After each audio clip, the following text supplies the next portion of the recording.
It's you. Yeah, it's me. Love the jacket, Charlie. It's hard to get something that fits my shoulders. Nice. Ooh. Kangaroo Jack. That goddamn kangaroo doesn't speak at all in the movie, except for one brief moment when a character is hallucinating. The producers knew their film was garbage, so they took this scene out of context for the trailers to fool parents into bringing their kids to see the funny talking animal movie. And spoilers for the following Scooby-Doo episodes. Scooby, Scrappy-Dappy-Doo, Scooby, Scrappy-Dappy-Doo!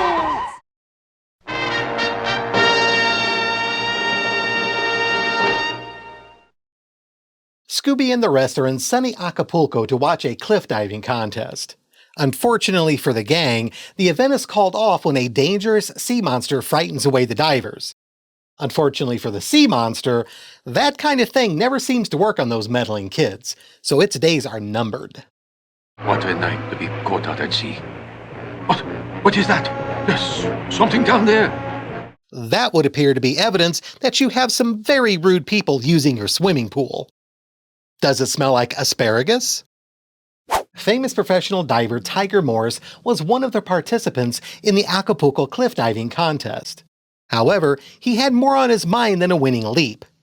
Prior to the event, he discovered treasure from a sunken galleon had been washed into a cave at the base of the cliff he and the others would be diving off. Rather than notify the authorities, he decided to keep all the valuables for himself. And in order to prevent their location from being explored, Morris disguised himself as the Sea Beast, a creature based on an old Aztec legend, hoping to cancel the contest by driving off the rest of the divers and any curious onlookers. Dressing as a sea monster to loot a sunken galleon is nothing new for the Scooby franchise. Nor is this the first time someone in a contest nefariously conspired against their fellow competitors.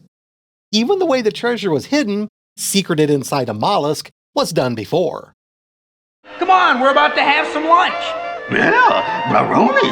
Not bologna, Scoob. Abalone. You just open the shell and pull out... Zoinks! Clams and oysters are bivalves, meaning mollusks with two shells on a hinge. Abalone, though, are much more akin to snails in that they have a single shell. I think the writer of this episode liked the idea of making puns based on the word abalone without knowing what that animal actually is. Possibly because the writer only ever saw them served without their shells on a restaurant table. Shaggy has to be holding either a clam or an oyster. When we found there was no treasure on board, we realized the current that had pulled us into the cove had pulled the treasure there too. Where they were gobbled up by the abalone. Even if what the gang found had been abalone, there's no way they would have gobbled up a pearl necklace or any other treasure.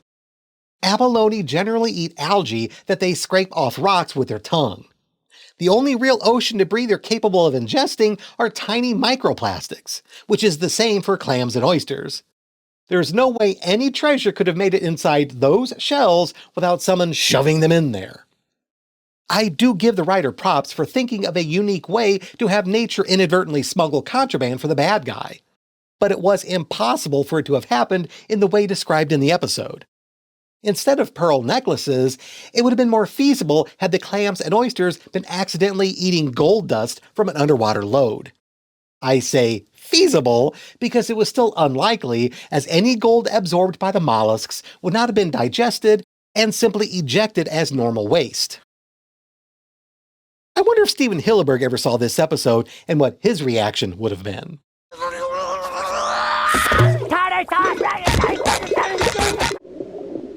Look!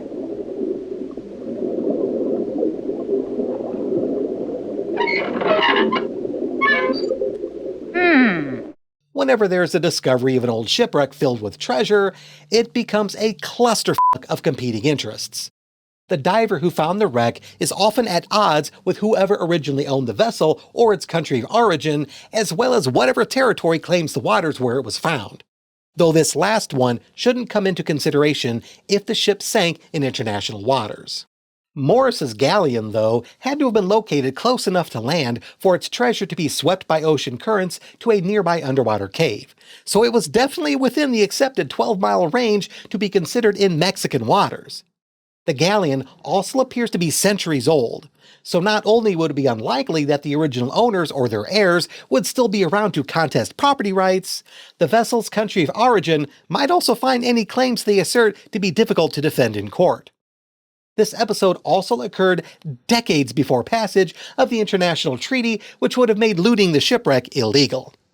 This is all moot, of course, because regardless of where the treasure originated, it was discovered on Mexican land and thus would fall under the laws of that country, which would make any found treasure legally owned by the state. The best Morris could hope for if he alerted the authorities would be a finder's fee, and that's not guaranteed. So while he was certainly a criminal, his motive for keeping the treasure for himself was at least understandable. In my last video, I mentioned the distinction between treasure that could be broken down and sold piecemeal versus artifacts that should be kept as is to maintain their value. What Morris found is a good example of the former, as the risk of being caught was so much greater in his situation than in the one experienced by Chuck Hunt in the Devil Bear episode.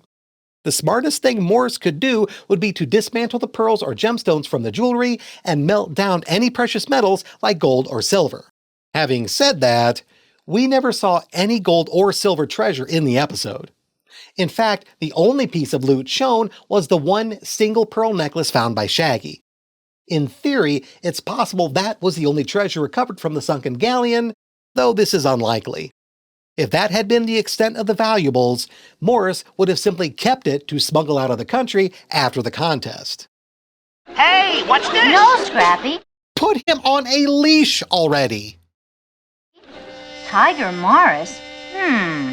The book in Gonzalez's jewelry store told us he'd been in Acapulco at least since yesterday. But he told us he'd just gotten in on the plane. This was poorly handled by the producers. Instead of showing Morris's name so blatantly in the guest registry at the jewelry store, Velma should have simply reacted surprised while reading it before the store owner slammed it shut. Seeing Morris's name at this moment was as good as telling the audience right then and there that he was the villain. This reveal should have waited until after the unmasking. Morris's visit to the jewelry store is also circumstantial evidence of more treasure.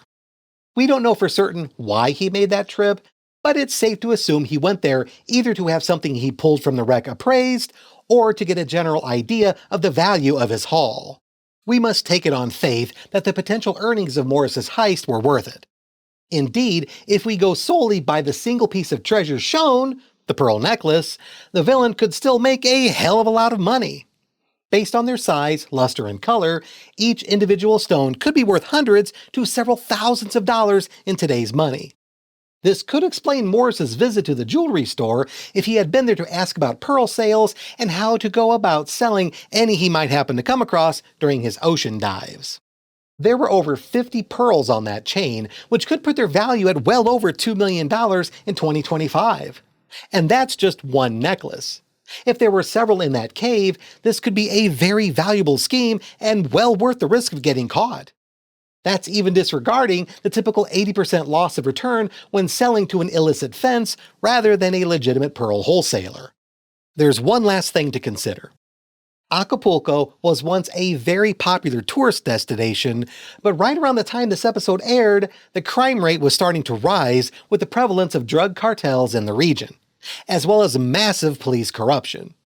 As always, dealing in black market gemstones puts the seller at risk of catching the eye of organized crime. It was even riskier for Morris due to how likely it was that any number of police officers would be on the payroll of the local cartel. If that was the case, he not only ran the risk of being captured by honest detectives, but also of having his life put in danger should he be turned over to the local crime lord instead of the magistrate. Morris's plot wasn't original, but it had the potential to be extremely valuable. It was, though, very risky, both in terms of losing his liberty and possibly even his life. It also wasn't technically possible based on how real ocean mollusks behave, but that's more the fault of sloppy writing rather than the villain. I'm giving him a 2 out of 5 for the design. Whenever a villain's plan involves spending a lot of time underwater, not only does the costume get the usual scrutiny for being appropriate, frightening, original, or featuring any special effects, but the question of how safe it was becomes a consideration as well. As shown during the unmasking, not only did it appear that Morris was not using any breathing equipment, but his suit was also compact enough that it's obvious there weren't any air tanks to prolong his time underwater. The fact that he was so easily able to move while immersed is at least some evidence that whatever material the sea beast's disguise was made of, it was at least watertight and impermeable to moisture. If it wasn't, the seawater would have quickly been absorbed into it, making it too heavy for swimming. Morris was a professional diver, so perhaps he didn't feel the need to incorporate scuba gear into his outfit, trusting on his increased lung capacity to keep him safe. While understandable, this was still very stupid considering that he was spending time in the ocean, not a pool at the YMCA. Not only would visibility likely often be poor enough that he could run into underwater hazards, but his tail could also get snagged on coral, trapping him until he drowned. Hey, what do you suppose this is? I don't know.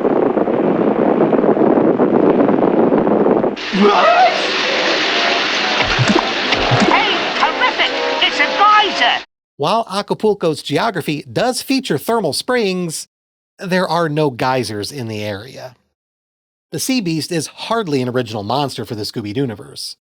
Not only have walking sea creatures been done to death, but it also even looks like a mashup of various previous disguises, including the green lankiness of the mantis from Vulture's Claw, the carapace body of the future monster from Creepy Cruise, and the finned tail of the Creepy Heap from the Deep. Even its head is vaguely reminiscent of the octopus monster from Scooby-Doo Where's the Crew? I don't feel that the costume counts as frightening either. I suppose it's physically intimidating with its clawed hands and feet, except for this one inexplicable moment when its left foot becomes briefly three-toed like a bird. It would be scary enough if encountered in the eerie depths of the ocean, but that sort of works for just about anything. If I was scuba diving and a Garfield toy suddenly loomed at me out of the inky darkness, I'd shit myself. On land, though, a lot of that terror gets lost. It might have helped if Morris had employed some special effects, but unfortunately there were none for this costume. A spooky glow could have gone a long way. Okay, technically, there was one moment that seemed to involve underwater illumination, but this yellow patch only appears once in the episode and is never explained. Perhaps Morris had been waiting a long time for Valdez to roll by, and that suit wasn't as watertight as we thought. Did it smell like asparagus? The outfit was at least appropriate, as Morris took advantage of an existing Aztec legend, even going so far as to look exactly like the rendition of the sea beast in Velma's tourist guidebook. This also made it a lot easier to frighten natives like Valdez away, since they would already be familiar with the monster. The sea beast of the Aztecs was intimidating, but not that frightening. It wasn't very original, nor did it have any special effects to sell a supernatural origin. It was at least appropriate for the locale, so it gets an outfit score of 2 out of 5. I would argue that Morris did not need to dress up as the sea beast in the first place, and this alone was a critical error that doomed his scheme. Think about it. His sole reason for dressing up as the monster was to scare others away from the hidden cave, particularly his fellow divers in the cliff diving contest. This was an athletic competition, performed in front of judges and an audience. The ones competing would be focusing on their dives, both before and after the jump. Once they hit the water, it's likely all they would be thinking of was how well they performed and what their score would be. They would be too eager to get back to the top of the cliff as soon as possible to care about the entrance to the cave, even if they had seen it. There was always a chance that afterward, the divers could meet at a restaurant or bar to go over the contest and compare their scores and performances.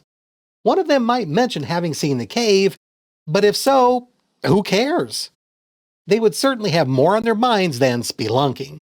But just for the sake of an argument, let's say one of them did seem nosy about what they had seen after the dive. Morris would presumably be sitting with them, and he could come up with any number of things to say to satisfy their curiosity. For example, he could tell them that he saw the cave too, but that from what he could tell, It was just an outcrop that looked like a cave and wasn't very deep.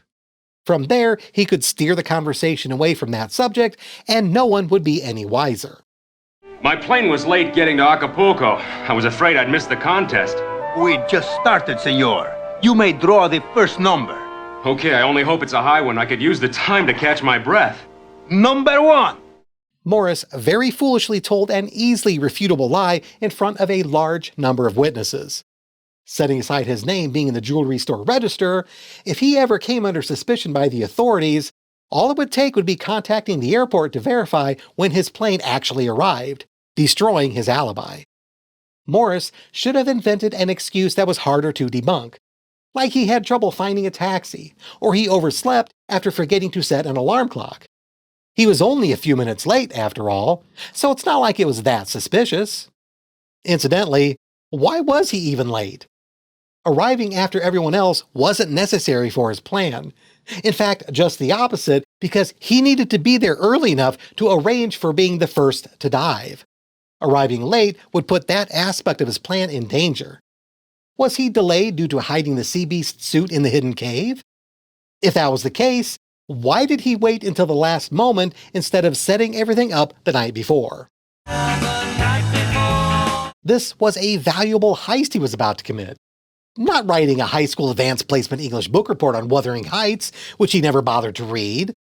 So instead had to spend the hour before the bus arrived frantically writing a barely legible paper cobbled together by skimming through the Cliff's Notes study guide he picked up the week before at the mall, then was surprised by getting a B on it, which only taught him that he really didn't need to try that hard in Miss Owen's class. By the way, look at how the spectators and judges were arranged at the cliff. From that angle, there was no way they would be able to see the dive after the diver jumped. We're saved! Yeah. Hold on, my friends!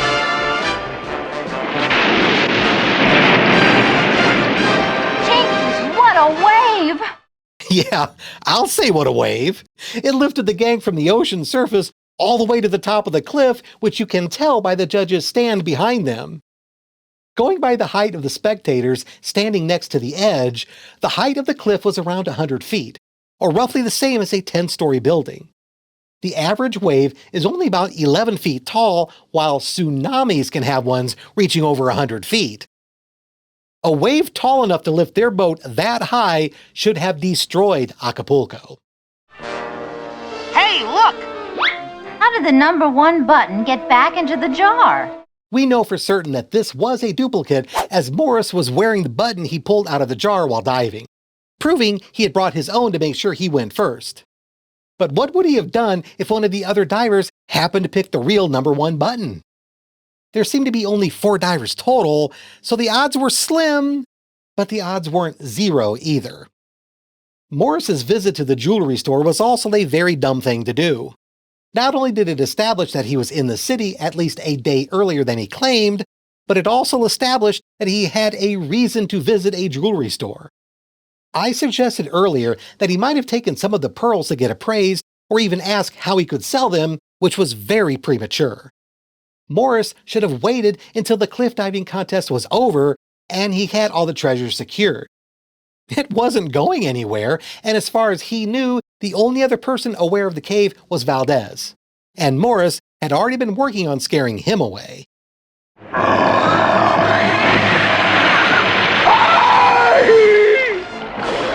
Help! Someone! We saw the sea beast ourselves, but what are you doing here? I come here when the tide goes out. It's easy to pick seafood trapped here in the cave. Rather than uselessly spend his time visiting jewelry stores or trying to scare away the other divers, Morris should have devoted more of his efforts toward keeping Valdez away from the area. He scared off the old man once, but that clearly didn't stick because Valdez was back at the cave the next day, picking up the very same mollusks that were holding the treasure. Incidentally, we saw Valdez taking a bag filled with the not abalone. What would he do after he got home and started to prepare dinner, only to open up one of the shells and find a pearl necklace? Would Valdez tell the authorities, or would he keep what he found to himself? Using an area jeweler ran the risk of the piece being recognized as originating from a nearby shipwreck. It's possible the sunken vessel's missing treasure was a well-known local legend.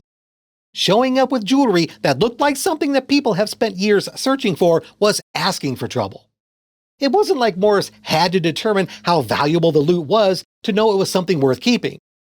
That it was from a centuries-old galleon alone was all the evidence he needed to know he found something important. Setting all that aside, why in the hell did Morris sign the registry?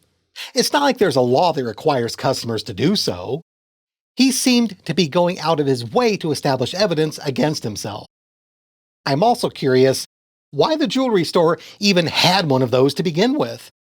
Typically, stores use registries to market to customers by getting their name and address to send mailers or even free gifts. But that registry did not do more than record signatures. If this had been a hotel, it might have made more sense, as those places need to keep track of who is staying in them. But for a jewelry store, that's just weird. We're sorry to disturb you at this hour of the night, Senor Gonzalez, but we think this could be important. Can you tell us anything about these pearls? As seen in the Ebenezer Crab episode, the gang have a bad habit of waking store owners up in the middle of the night, which is yet another clue that they're rich because they're clueless enough to not know how normal people would wait until morning when the shop is open. One more stop and we'll have everything we need. Come on!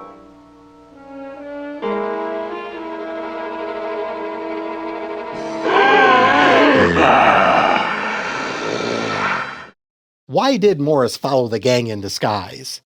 He was trying to spy on them, not scare them. He was very obviously sticking out since this was in the middle of the city and not the ocean. It's a wonder nobody spotted him and called the police to report a suspicious person. It was here, right here, that I saw him. Like nothing you ever seen before. Oh, I wouldn't be so sure of that, Senor Valdez. They see stuff like this all the time. But this does further highlight that Morris should not have continued to appear as the sea beast. Even though Valdez mentioned to the gang having seen the monster, it wasn't until the teenagers saw the sea beast themselves that they took a personal interest. Okay, fess up. I get the feeling you know something you're not telling. Scrappy! You know, if the gang put Scrappy on a leash, they wouldn't have him jumping on people. They could even leave him behind in the mystery machine. Just crack a window. In fact, they don't even need to crack a window. Let him cook. Wow. That was bad even for me. We'll check around up here. Right. But the creature's down this way. You catch on quick, Daphne. That was a sheer cliff. But Fred, Velma, and Daphne are shown walking down like it's a set of stairs. Also, what was Shaggy doing there? We just saw him next to Scooby away from the cliff edge, but here he was on the cliff itself. I don't want to accuse him of doing anything untoward, but I can't help but notice the position of his head when he lifted it up and where Daphne and her skirt were just moments before. A cave! A sea cave, Daphne. Yeah, Daphne, it's not a cave. It's a sea cave. Idiot. Seriously, what was the point of Velma making that distinction? What a goddamn smug know-it-all. Just relax, Shaggy. We'll be right back. Like, there they go. Like it's the sea beast. Got her. Look! Once again, the villain was distracted by Shaggy and Scooby when he should have instead been trying to stop Fred, Daphne, and Velma from exploring the area. They were the ones in the water swimming toward the sunken galleon, after all. Zoinks!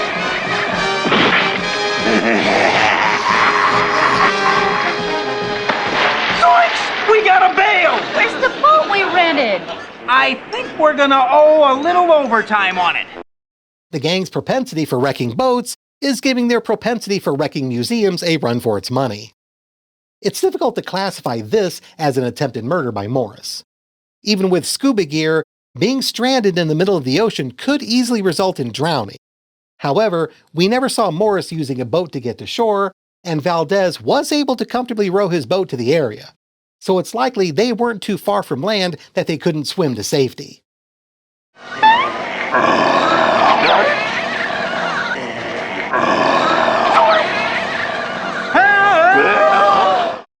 This is another iffy attempted murder moment.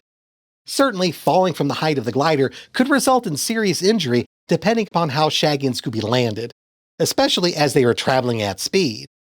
They could even drown if they land hard enough to be knocked unconscious, or otherwise be unable to tread water until Fred circled the boat back to pick them up.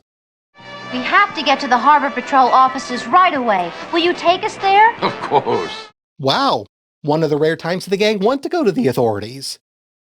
Then again, by this point, Velma already knew who the villain was. Which makes them running from the sea beast questionable. Morris made a lot of blunders and didn't manage to smuggle any of the stolen goods out of the country. And his few attempts at harming the gang were so lackluster that I had difficulty even classifying them as such. He gets a 1.5 out of 5 for the operation.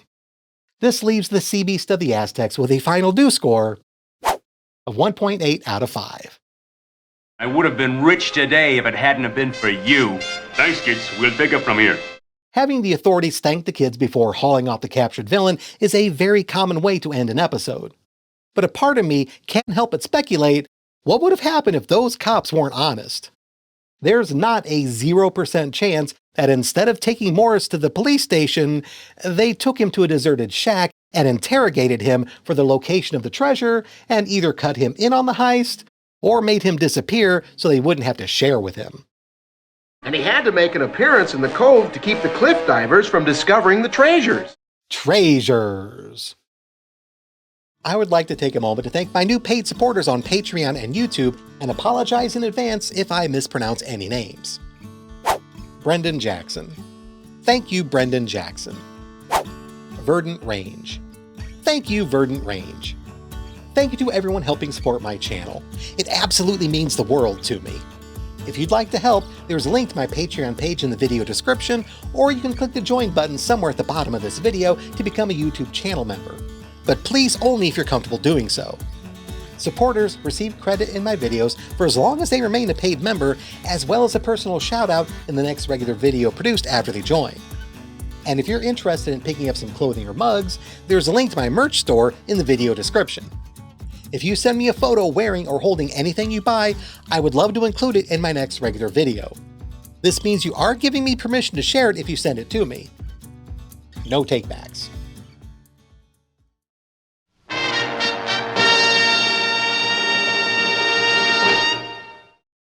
Fred, Velma, Daphne, Shaggy, Scooby, and Scrappy are on a package tour of San Francisco, with one of their destinations being Alcatraz Island, famous for the penitentiary that once housed famous organized crime figures like Al Capone and Machine Gun Kelly. A less well-known occupant of the island, at least to the gang, was allegedly the Lady Vampire of the Bay. Who was this mysterious fanged redhead, and why was Daphne never around when she attacked? Well, folks, here we are at Alcatraz, San Francisco's most famous island prison. San Francisco's most famous island prison? Alcatraz was San Francisco's only island prison. That's like saying I'm the skinniest person in my studio. Wow, oh wow! Bring on the crooks! Me and my Uncle Scooby will splat 'em! Won't we, Uncle Scooby? What the hell, Scrappy? People in prison are already serving their time. That's their punishment. You don't get to beat them up once they're put away. What a bloodthirsty little potato. Lefty Callahan was a famous jewel thief who, at one point nearly 20 years earlier, stole 3 large gems, a diamond, a ruby, and an emerald, each purportedly being the largest in the world. Before being arrested, she managed to hide her stolen goods, with none of them being found by the authorities in all the time she was incarcerated. After leaving prison, she disguised herself as the Lady Vampire of the Bay to recover the 3 jewels from their hiding spots, which she had apparently left in plain sight to make it harder for the authorities to find. Okay. Several sources stated that Lefty Callahan was named after one of the animators at Hanna-Barbera, Oliver Callahan, otherwise known as Lefty. This is probably true, as his 2014 obituary did give that as his nickname. This disappointed me a little to read because it was a lot more plausible than my own theory, which was that the writer was a fan of Clint Eastwood. That actor made several films linked to the prison island and San Francisco itself. Escape from Alcatraz and the Dirty Harry series, where he famously played Detective Harry, Dirty Harry, Callahan. Go ahead. Make my due. I'm so sorry. Congratulations, Uncle Scooby! You found the vampire! We did? What? Like we did? Can we see Lefty Callahan's cell? You mean the Lefty Callahan, who stole the world's largest diamond, emerald, and ruby all in one heist? That's right, but by then Alcatraz was closed, so Lefty went to San Quentin instead. The only person who would know where Lefty Callahan hid the jewels. Lefty Callahan. Like Lefty's a girl? We find out later that Mrs. Cornell was Lefty Callahan in disguise, and that she was the lady vampire of the Bay. But if that's the case, how could she be here with the tour group when she was just outside scaring Shaggy and Scooby? Also, Shaggy didn't know that Lefty was a woman, despite them being a famous criminal who stole 3 of the largest gemstones in the world. By the way, both Alcatraz and San Quentin were male-only prisons, so Lefty wouldn't have been sent to either. Also, Alcatraz was a federal penitentiary, while San Quentin is a state prison. If Lefty had been sent to San Quentin, she would have been under the supervision of the California Department of Corrections and wouldn't have been a candidate for Alcatraz to begin with. Conversely, if she had been eligible for serving her time in Alcatraz, she would have been under the jurisdiction of the Federal Bureau of Prisons and would not have been sent to San Quentin, but rather to another federal institution. When it comes to the timeline of the original crime and Callahan's release from prison, several educated guesses can be made.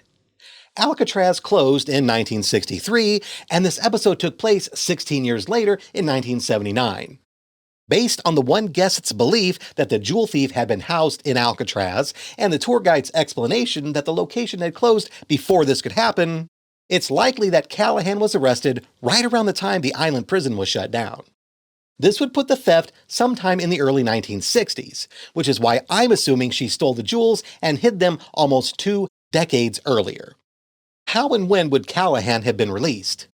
We don't know anything about her trial and conviction, but based on the punishment for similar offenses, a 15-year or longer sentence would not be out of the ordinary for the magnitude of her crime, especially as a plea bargain would never have been on the table considering she never returned what she stole. When it comes to the U.S. criminal justice system, the more expensive an item you steal, the longer your prison sentence.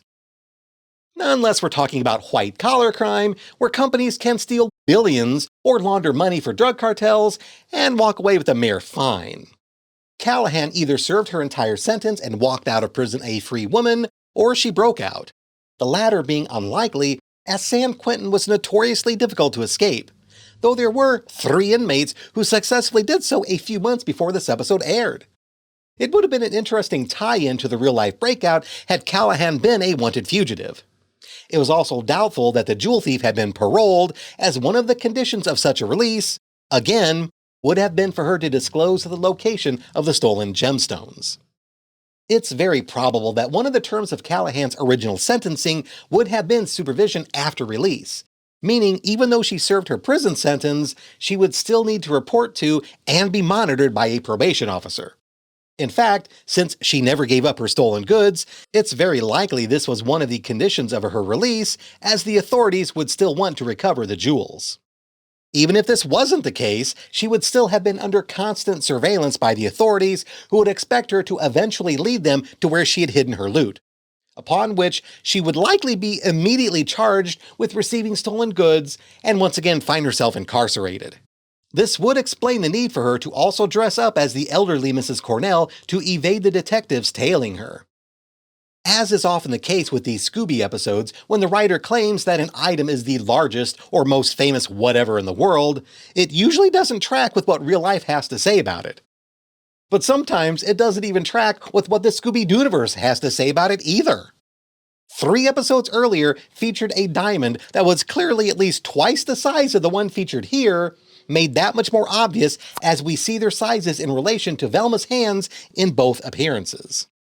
To speed things along, I'll just do an apples-to-apples comparison by saying that in the real world, the largest diamond is estimated to be worth at least $400 million. The largest ruby sold for almost $35 million in 2023, and the largest cut emerald is way too goddamn big to be held in a single hand, considering it weighs around 25 pounds. So instead, we'll consider the most valuable emerald small enough to be set in a ring, which was last sold in 2017 for $5.5 million. Suffice to say, Callahan was likely going to see a massive payday once she left prison, provided she was able to safely reclaim her stolen loot from under the eyes of the authorities, as well as find a buyer willing to pay top dollar for the gems.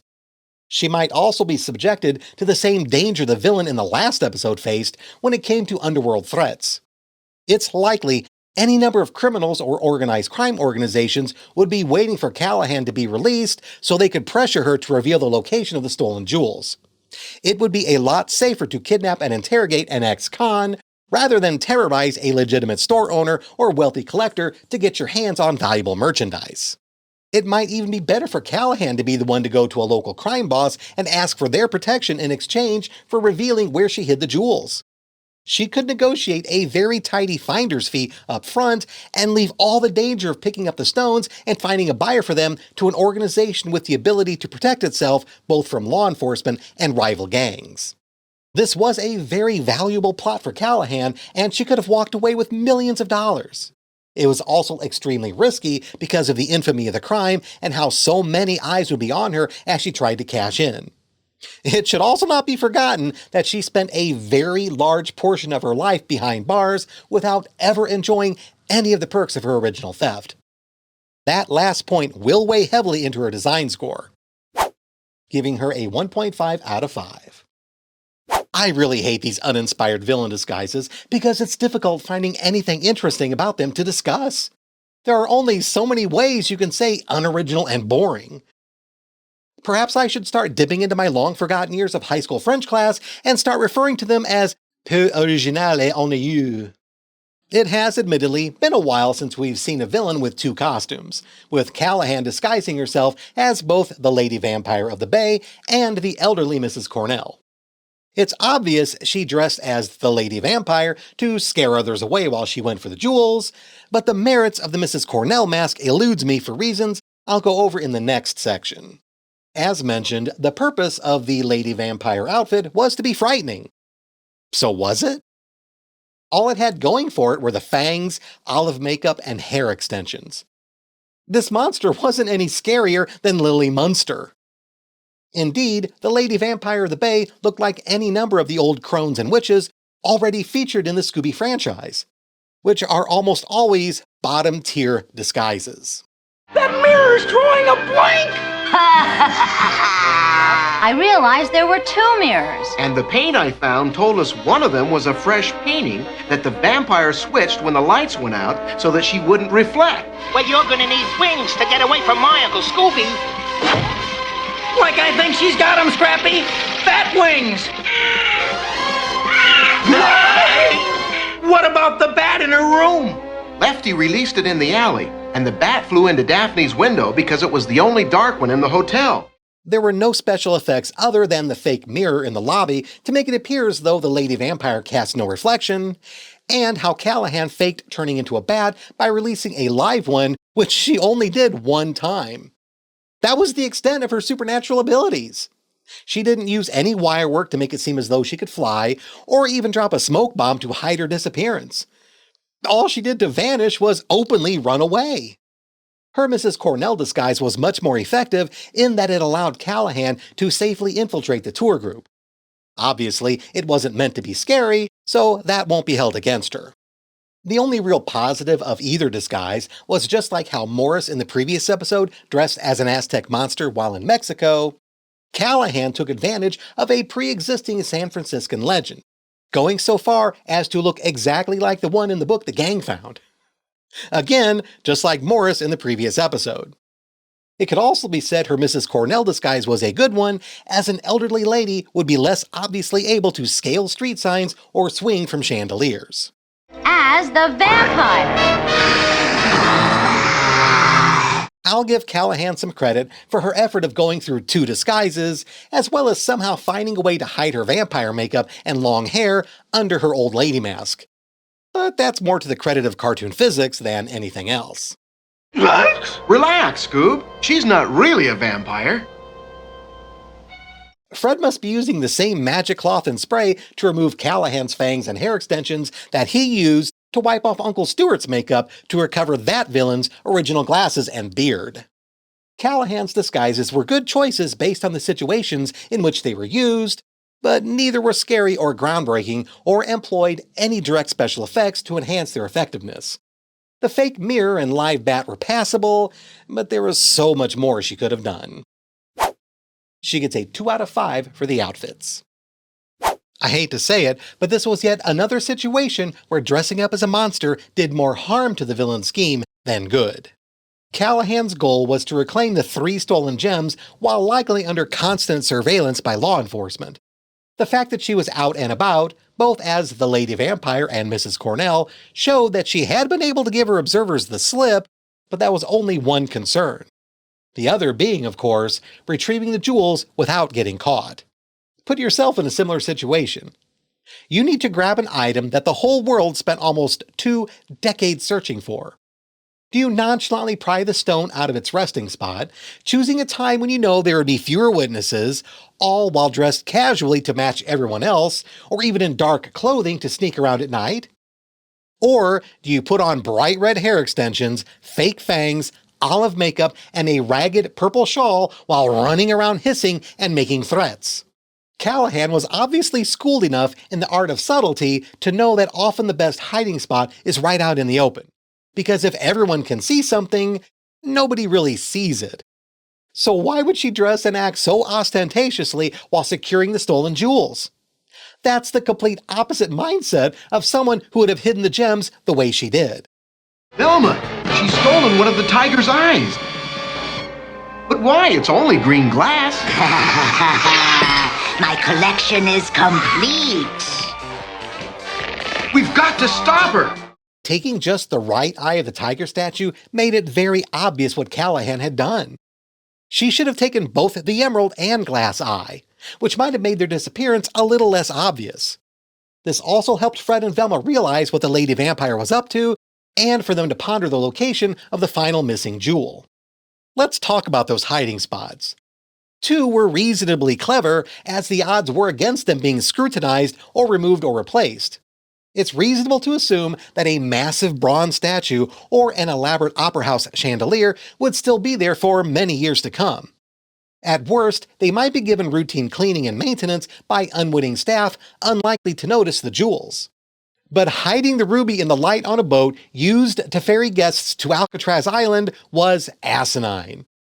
Even if the housing allowed for the ruby to fit, or the bulb behind the lens was strong enough to shine through the stone with enough brightness, at some point during the next 20 years, that bulb would have burned out and somebody would have had to replace it.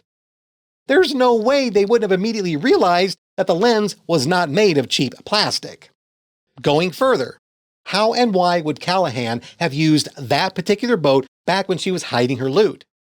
While it's possible that was one of the original transport vessels used when the penitentiary was still in operation and later repurposed to ferry tourists, Callahan couldn't have known that would happen. At the time she was apprehended, Alcatraz was either still in service or would soon be decommissioned. Even if she knew that was going to happen, she would have had no way to know that nearly 20 years later, that boat would still be in use at the same location and not sold for scrap, sunk in a storm, or scuttled to form an artificial reef. Perhaps Callahan found herself in the same position as Beppo from the Sherlock Holmes story, The Adventure of the Six Napoleons. In that tale, a thief being pursued by the police desperately hid a stolen gem inside a wet plaster bust of Napoleon. Spoiler alert. It's possible that the ruby was the last stone Callahan needed to hide, and when she learned the police were closing in, she hid it where she did in an act of desperation, and was just lucky enough that the boat was still there upon her release from prison. Jack, it looks as if one of your lights is broken. I guess the red lens must have fallen out. No, it didn't fall out. The red lens is clearly still there. Unlike the eye in the tiger statue, the animators forgot to remove the red piece from the boat light. While dressing as the Lady Vampire of the Bay was dumb, it's harder to find fault with the Mrs. Cornell disguise. Callahan needed a way to safely move out in the open and avoid anyone looking for her, and a friendly elderly woman was a decent pick. But she really screwed up by taking the same package tour as the gang just because it happened to include two of the locations where she stashed the gems. She did not need to infiltrate the group to gain access to the boat. She could have done that when it was docked at the pier, awaiting the next group to be ferried to the island. Remember, part of your package deal is a tour of Fisherman's Wharf later this evening. Oh, my goodness. I plan to attend the opera tonight, so I'd better say no. I figured that out when I saw the opera was closed tonight. Mrs. Cornell couldn't go to Fisherman's Wharf because she was coming to the opera, which she did, as the vampire. The worst part of Callahan joining the tour group was it put her in a position to blab about going to the opera house, which an alert Velma was able to use against her later. Though to be fair, while San Francisco does have just the one major opera house, the city also has dozens of theaters and other performance centers. So technically, the villain could have been going to any one of those to enjoy an opera.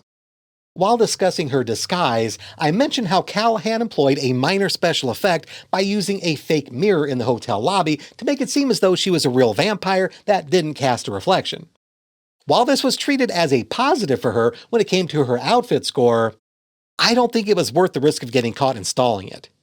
Any number of hotel employees and guests could have seen her setting it up, and even if she had been in her Mrs. Cornell disguise, it would have been suspicious as hell, and somebody would have asked her what she was doing.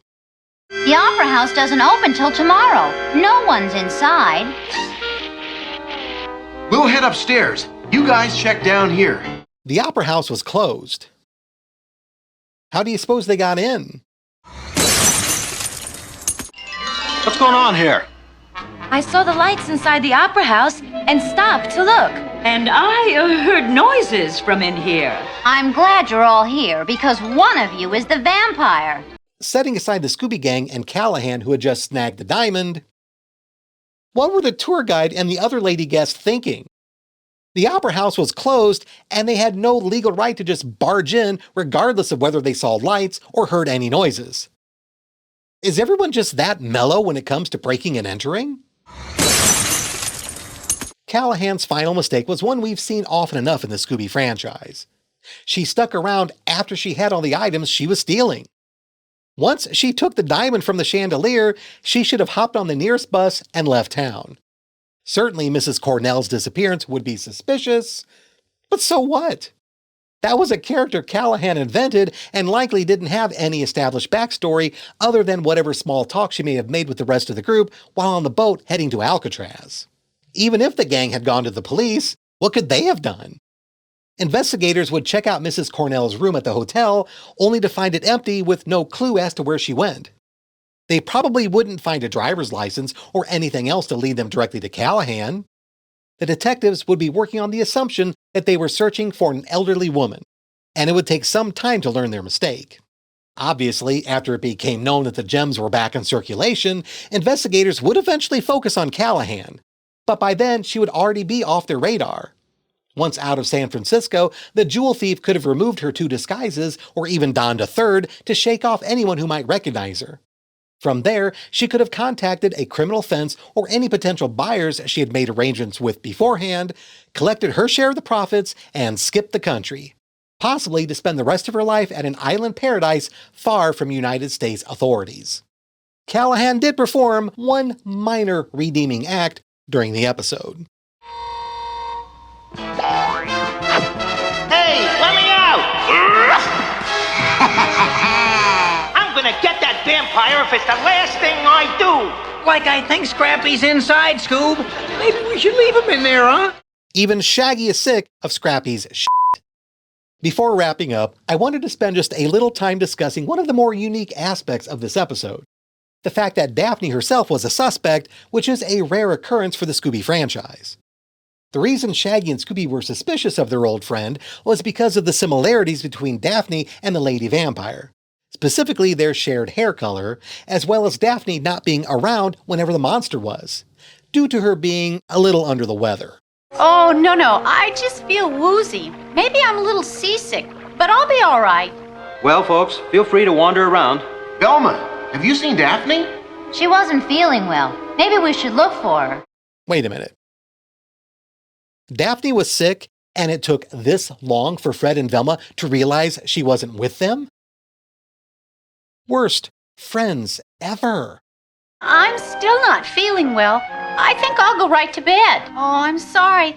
I'm still not feeling well. See? It's only Daphne. Do you feel better now, Daphne? I sure do. Thanks, Scrappy. Daphne was an older teenaged girl, and at the risk of being crass? Well, I don't think I need to spell out what was likely making her feel a bit poorly, especially as she seemed to feel a lot better after a quick nap and possibly taking a few Midol. Do you not see what I don't see? Daphne's not casting a reflection. Shaggy thinking that Daphne was the vampire is simply ridiculous. Vampires famously absorb blood. Daphne's symptoms would imply just the opposite. I'll see if she's up. Friends or not, you don't just barge into a lady's room, Scrappy. Callahan messed up by dressing in one disguise too many. She also put herself at risk of capture by installing an unnecessary special effect and sticking around long after she should have fled the city, despite managing to collect all 3 of the stolen jewels. She didn't even try to kill any of the gang, though at least she did manage to shut Scrappy up for a brief moment of relief. She gets a 1.5 out of 5 for the operation. This leaves the Lady Vampire of the Bay with a final due score of 1.7 out of 5. Hey, what's it gonna be, funny guy? What I'm about to say, I say with as much kindness as I can. Casey Kasem should never have been allowed to do foreign accents. 1 giant-sized garlic pizza, heavy on the garlic. How heavy? Like, does that answer your question, friend?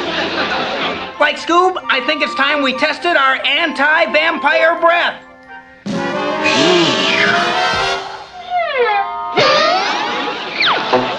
Hey, wasn't that Daphne? Let's catch up with her. It's dangerous out in this fog. Right. Like she could run into a vampire.